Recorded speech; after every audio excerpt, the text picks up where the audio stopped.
All right, guys, so we have a couple challenges to do. So there's 3 of them here, and basically I'll just do one by one, and you can pause the video after I explain each one and try it on your own. So challenge 1 is to create a function called getCelsius that takes a temperature in Fahrenheit as an argument and then returns the temperature in Celsius. For bonus points, write it as a one-line arrow function. So we'll write it as a regular function first, and then we'll see if we can convert it. And the expected result, you just pass in a Fahrenheit, like 32, and you get back the Celsius, which would be 0. And you can make the output look prettier by putting it into a string. You can even add this /xb0, which is this little degree symbol, and put it in a template string like that. And then hence, the formula for Fahrenheit to Celsius is this right here. So basically this Fahrenheit minus 32 times 5 divided by 9. You can read more about the formula here if you want. So that kind of explains that. All right, and then what I'll do is open up, let's search for Fahrenheit. I don't even know how to spell Fahrenheit. Fahrenheit to Celsius converter online. Okay, so here we have an invert, and this just shows you the formula right here. So basically, we just need to output this in our JavaScript, where the Fahrenheit temperature is the argument. So if you want to pause the video and do that now, go right ahead. So I'm going to just put in a comment here, say challenge 1, and let's create it as a regular function first. So we'll say get Celsius. And then that's going to take in a Fahrenheit temperature. And then basically what we're going to do, let's just do Celsius, and let's set that to the formula, which we can probably, we'll just grab it right from here. Definitely need to know that. Stuff like this, I usually find on like Stack Overflow.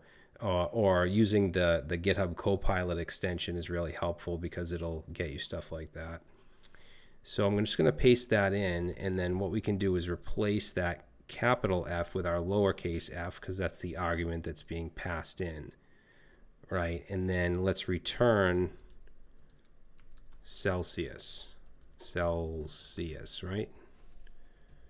And then let's do a console log here of get Celsius, and let's pass in 32. So if we look at down here, we get 0. So let's try something else. If we pass in 40, we get 4 point and then a bunch of 4s. So if I put in 40 here, we get same thing. If we put in 50, we get 10. Let's put 50 in our function, and we get 10. Good.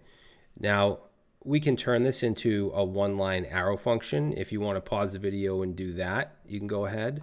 But I'm going to I'll comment it out in a second. But let's do const get Celsius. We're going to set it to an arrow function that takes in Fahrenheit. And then we know that basically we just want to return this right here, right? We didn't have to put this in a variable name. We could return it directly. But down here, we can use an implicit return, so I'm just going to paste that in. All right, and then we'll go ahead and comment this one out. And let's try it again. I save, we get 10. If I pass in 32, we get 0. All right, so this is a nice, clean function. So I think that'll do it. And we could put it inside of a template string with this little symbol. So for example, instead of just logging the answer, we could put in backticks and say the temp for, what do we do here?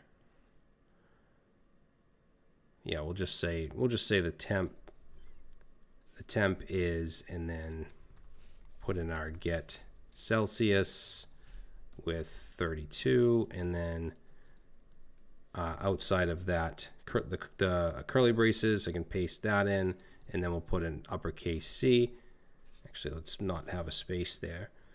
So now it says the temp is 0 degrees Celsius. If I pass in 50 and save. We get the temp is 10 degrees Celsius. So that's the first challenge.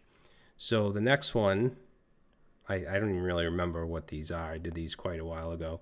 So create an arrow function called min-max that takes in an array of numbers and returns an object with the minimum and the maximum numbers in the array. So we want to be able to pass in an array of numbers, and then what we get back in return is an object with the minimum and the maximum of the numbers in that array. So as far as hints, you can use the math.min and math.max methods to get the min and max. You can also use the spread operator to spread the values of an array into separate arguments. Okay, so yeah, let's try that. And if you want to pause the video and do it, that's fine as well. I'm just going to put a comment in here, challenge 2. And let's create our function called min max. And then that's going to take in an array. So we'll just call this ARR. And then remember, we can use the math object min and max methods. So let's say const min, and we'll set that to math.min. And then I want to take, basically, this doesn't take in an array. It takes in just a bunch of numbers like this, 1, 2, 3, and so on. So if we want to take just the values in the array, remember, we can use the spread operator. And then we'll go ahead and add our array. And just to kind of test that out, let's do a console log of min, and then we can just call this because we logged from the function. Array is, oh, we didn't, we need to pass in an array. So let's just do 1 through 5 and save. And we get 1, which is the minimum. So now we can copy this down. And let's get the max. So max, and then I'm just going to console log max, and we get 5. If I add to this 6, then I get 6. So we know we're halfway there. We have that. Now we just need to create an object. So let's go down here and let's return an object with min. Now remember, if your variable name is the same as your key here, you don't need to have the variable name. You could just do that. And then same with max. All right, so that should do it. Now we're returning, so we do need to wrap this in a console log if we want to print it out. And we'll save. So we get min 1, max 6. If I add, let's say 31 in here and I save, we get min 1, max 31. If I get rid of the 1, min will now be 2, max 31. Okay, so that should pass the challenge. Now for challenge 3, it says create an IIFE. We talked about those in the last video. That takes in the length and width of a rectangle, outputs it to the console in a message as soon as the page loads. So we know that if we write an IIFE, it runs right away when the page loads.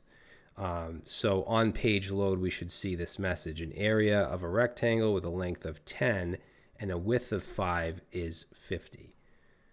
Okay, so the hints, the area of a rectangle is the length times the width. Okay, so it takes in the length and the width. That means we just need to multiply it.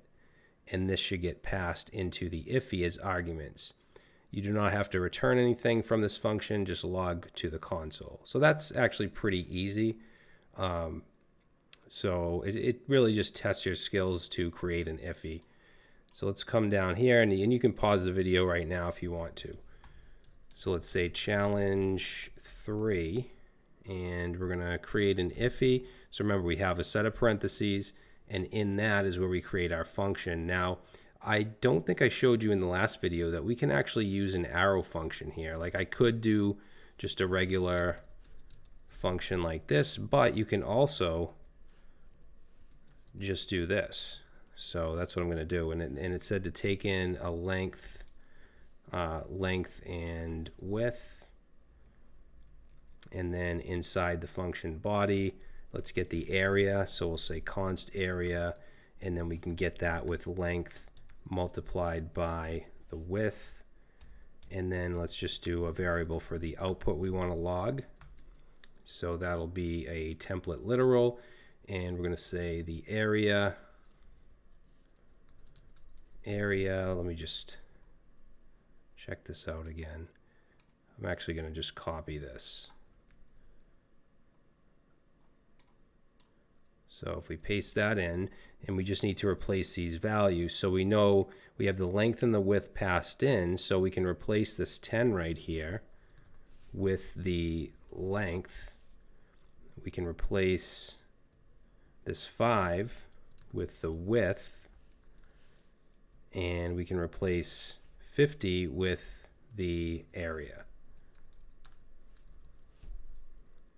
And then, of course, we need to add in our parentheses, and then when we pass in the arguments, that goes in here. So let's say 10 and 5.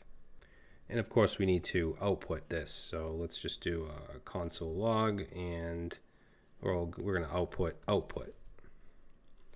So the area of a rectangle with a length of 10 and a width of 5 is 50. So if I were to change this now, let's say 20 and 10, save that. Length of 20 and a width of 10 is 200. All right, guys, so I hope that the challenges, I hope the description is good enough for you to kind of understand what I'm asking you to do. I'm not the best at doing challenges or creating them, honestly, so hopefully they're sufficient. All right, so what I want to start to talk about next is the execution context, which is more behind the scenes stuff and how things work behind the scenes, which is a little advanced, especially for this stage in the course. But I said it a million times already, I want to give you a full picture of what's going on as we're writing our code.